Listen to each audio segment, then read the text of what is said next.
میرے محترم بھائیوں، خارش کے لیے دوائی نہ کھاؤ۔ جس کو خارش ہوتی ہے نا، اس کو جلن ہوتی ہے۔ اس کو کیا ہوتی ہے؟ جلن ہوتی ہے۔ سکنجوی بنا کے پیو۔ کیا بنا کے پیو؟ کبھی چینی کی سکنجوی نہیں بنانی، ہمیشہ گڑ کی سکنجوی بنانی ہے، ہمیشہ گڑ کی سکنجوی بنانی ہے۔ اور جب سکنجوی کہتے ہیں لیمو اور گڑ کا پانی، لیمو اور گڑ کا۔ بھائی نے سوال پوچھا ہے کہ یہ جو خشک خارش ہے اس کا کیا علاج ہے؟ میرے محترم بھائی اور بہنوں،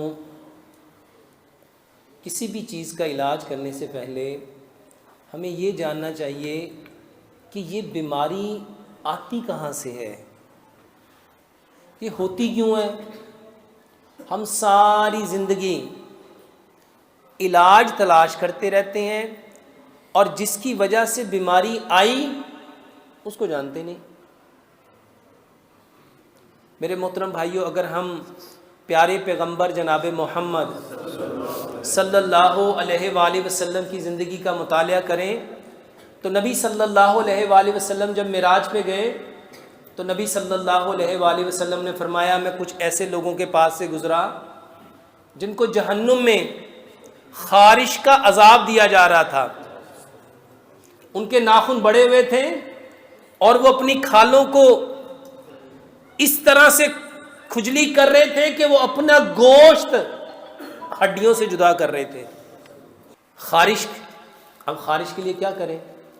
میرے محترم بھائیوں، خارش کے لیے دوائی نہ کھاؤ، اس کو پھر سمجھو۔ ہم جب پیچھے تھوڑا سا 50 سال پیچھے جائیں تو بڑے کیا کہتے ہوتے تھے؟ جس کا خون گندا ہو جاتا ہے اس کو خارش اور پھوڑے ہوتے ہیں، کہتے تھے۔ اچھا، یہ حقیقت ہے کہ کہانی ہے؟ حقیقت ہے۔ جو تو پرانے لوگ ہیں وہ جانتے، کہتے ہیں ہاں خون گندا ہوتا تھا اور ہمیں کہا جاتا تھا کہ خون صافی پیو، اور لوگ نیم رگڑ کے پیتے ہوتے تھے، ہوتا تھا نا ایسا۔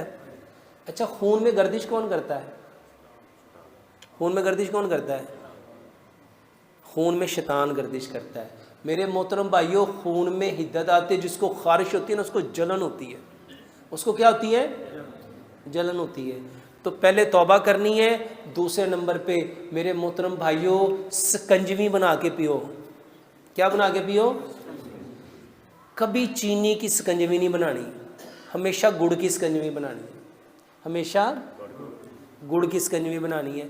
اور جب سکنجوی کہتے ہیں لیمو اور گڑ کا پانی، لیمو اور گڑ کا، اس میں بہترین دوائی سبز دھنیا اور پودینہ رگڑ لو، سبز دھنیا اور پودینہ رگڑ لو۔ میرے محترم بھائیوں، ایک گلاس سکنجوی میں یہ رگڑا ہوا سبز دھنیا اور پودینہ 1 چمچ ملا کے یہ پانی 1 گلاس صبح، 1 دوپہر، 1 شام پیو۔ اچھا، بہت سارے لوگ کہتے ہیں سردی میں تو نہیں پیا جاتا۔ اچھا بتاؤ، سردی میں کیوں نہیں پیا جاتا؟ کیونکہ آپ نے اپنے دماغ کو خود سے ہی کہہ دیا۔ اگر خارش ہوئی ہے، اور ہر بندہ جانتا ہے خشکی کی وجہ سے خارش ہوتی ہے، خشکی کی وجہ سے ہوتی ہے، اور بتاؤ سبز دھنیا اور پودینہ ٹھنڈک دے گا کہ نہیں دے گا؟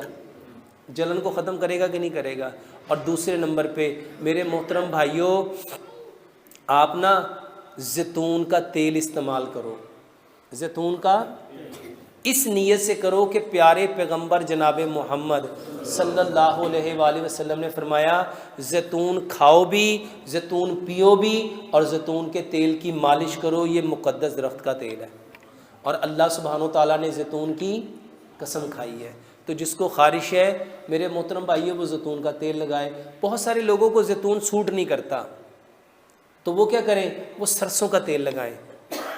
کچھ لوگوں کا جو موڈ مزاج ہے وہ تلخ ہوتا ہے تو ان کو ٹھنڈا تیل چاہیے، سرسوں ٹھنڈی ہوتی ہے، اس پہ سرسوں اثر کرے گی۔ اگر کسی پہ زیتون بھی اثر نہیں کر رہا، سرسوں بھی اثر نہیں کر رہا، وہ ناریل کا تیل لگائیں۔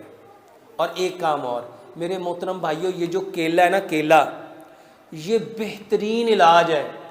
کسی کو تدر ہو جائے، چنبل ہو جائے، سورائسس ہو جائے، میرے محترم بھائیوں خارش ہو جائے، یہ کسی کو یہ چھوٹے چھوٹے داغ پڑ جائیں، بچوں کے یہاں کانوں پہ اکثر دانے نکل آتے ہیں، کیلا لو، بسم اللہ پڑھو، سورۃ فاتحہ پڑھو، اس کو ملو، صبح بھی دوپہر بھی شام بھی. یقین جانو دوائی کھانے کی ضرورت ہی نہیں پڑتی. یہ خارش کا بہترین علاج ہے.